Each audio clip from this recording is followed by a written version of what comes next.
अस्सलाम वालेकुम। कॉनेंस किचन में आज आपके लिए लेके आए हैं बहुत ही डिफरेंट, बहुत ही यूनिक रेसिपी। कटलेट्स बनाएंगे, वो भी बिना आलू को बॉईल किए हुए। तो बनाना स्टार्ट करते हैं। आलू ले लिए हैं मैंने 2 अदद, उसको मैंने ग्रेट कर लिया है। कद्दूकस के साथ मैंने इसको ग्रेट किया है। ये देखिए, एक मैं आपके सामने कर रही हूँ। एक आपने इस तरीके का ग्रेटर लेना है और उसको आलू को ग्रेट कर लेना है। ये देखिए, इस तरीके से मैंने दोनों आलू को ग्रेट कर लिए। अब इन आलूओं को एक बाउल में शिफ्ट कर लेंगे। अब आलूओं को हम अच्छे से वॉश कर लेंगे पानी के साथ। 1 से 2 दफ़ा हम पानी को चेंज करेंगे और अच्छे से आलू को वॉश कर लेंगे। आलू हमारे अच्छे से वॉश हो चुके हैं। अब एक हम कपड़ा लेंगे, आप रुमाल या मलमल का कपड़ा कुछ भी ले सकते हैं। उसको एक बाउल पे रखेंगे और जितना आलू थे उसमें डाल देंगे। बिस्मिल्लाहिर्रहमानिर्रहीम। ये देखिए, सारे आलू हम इसमें डाल देंगे और इसको दबा दबा के हम अच्छे से इसका पानी सारा निचोड़ लेंगे। ये देखिए, जितना पानी इसका होगा इसको अच्छे से हम निचोड़ लेंगे ताकि सारा पानी इसमें से अच्छे से निकल जाए। ये देखिए, माशाल्लाह से आलू हमारे बिल्कुल ड्राई हो चुके हैं। अब इसको थोड़ी देर के लिए हम पंखे के नीचे रख देंगे ताकि आलू जो हैं वो थोड़े से ड्राई हो जाएं। आलू हमारे माशाल्लाह से ड्राई हो चुके हैं। अब इसमें थोड़े से पाउडर मसाले ऐड कर देते हैं। लहसुन पाउडर जाएगा इसमें 1 टेबलस्पून, मोटी कुटी लाल मिर्च जाएगी 1 टीस्पून, भुना कुटा ज़ीरा जाएगा 1 टेबलस्पून और इसमें जाएगा काली मिर्च का पाउडर 1 टीस्पून। साथ ही इसमें ऐड करेंगे 2 टेबलस्पून चावलों का आटा और 1 टेबलस्पून इसमें जाएगा मैदा। मैदा ना हो तो आप कॉर्नफ्लोर का इस्तेमाल भी कर सकते हैं। इन सब चीज़ों को मिक्स कर लेंगे।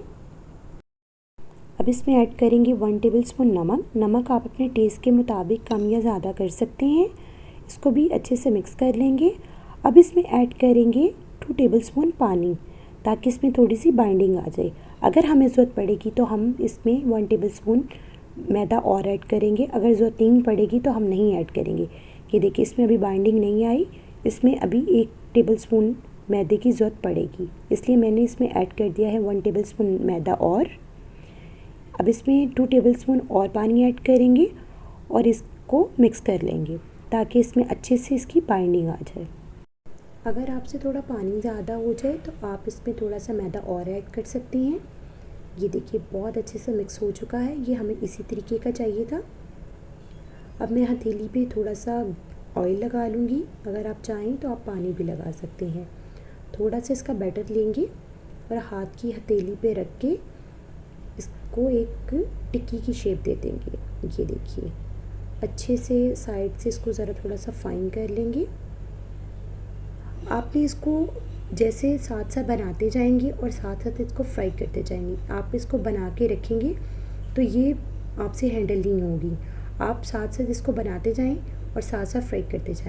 आपने पतली पतली सी टिक्कियाँ बनानी है क्योंकि आलू हमारे कच्चे हैं। अगर मोटी टिक्की बनाएंगे तो आलू अंदर से कच्चे रह जाएंगे। दूसरी साइड में मैंने एक पैन ले लिया था, उसमें ऑयल डाल दिया था। अब 1 बाय 1 इसको फ्राई करते जाएंगे। ये देखिए, सब मैंने डाल दी हैं। जब तक ये 3 मिनट एक साइड को ना हो आपने उसको नहीं पलटना। ये देखिए, 3 मिनट हो गए हैं एक साइड को। अब इसको 1 बाय 1 मैं पलटती जाऊंगी। ये देखिए, अगर आप इसको पहले से टच करेंगे, पहले ही पलट देंगे तो ये टूट जाएंगी। और ये देखिए, हमारे कबाब कोई भी नहीं टूटा, कोई बिखरी नहीं है। बिल्कुल जैसे हमने उसकी शक्ल दी है वो उसी जगह पे होल्ड है। टोटल 6 मिनट हो गए हैं इसको फ्राई होते हुए। अब मैं इसको 1 बाय 1 निकालती जाऊंगी। और ये देखिए, माशाल्लाह से कितना खूबसूरत कलर आया है। आप इसकी लुक देखिए, माशाल्लाह से कितनी खूबसूरत लुक आई है, कितने हसीन लग रहे हैं और बहुत प्यारी खुशबू आई है। बहुत मुख्तसर से मसालों से ये बनती हैं, ज़रूर बनाइएगा। अब इसके ऊपर हम थोड़ी सी केचप डाल देंगे। आप इसको केचप के साथ, दही के रायते के साथ भी सर्व कर सकती हैं।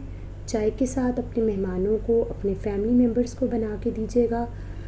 आप इसको डिफरेंट स्टाइल के पुलाव के साथ, बिरयानी के साथ भी सर्व कर सकते हैं। बहुत डिफरेंट स्टाइल से बनती हैं, बहुत मज़े की बनती हैं और बहुत क्रिस्पी बनती हैं। ज़रूर बनाइएगा। वीडियो अच्छी लगी तो वीडियो को ज़रूर लाइक कीजिएगा। चैनल पे नए आए हों तो चैनल को सब्सक्राइब कर लीजिएगा, बेल आइकन को प्रेस कर लीजिएगा ताकि आने वाली हर नई वीडियो का नोटिफिकेशन आपको मिलता रहे। तो हमें याद रखिएगा और अपना फीडबैक देके ज़रूर बताइएगा कि आपको हमारी रेसिपी कैसी लगी। वीडियो को ज़्यादा से ज़्यादा शेयर कीजिएगा, लाइक कीजिएगा और अपनी दुआओं में ज़रूर याद रखिएगा। अल्लाह हाफ़िज़।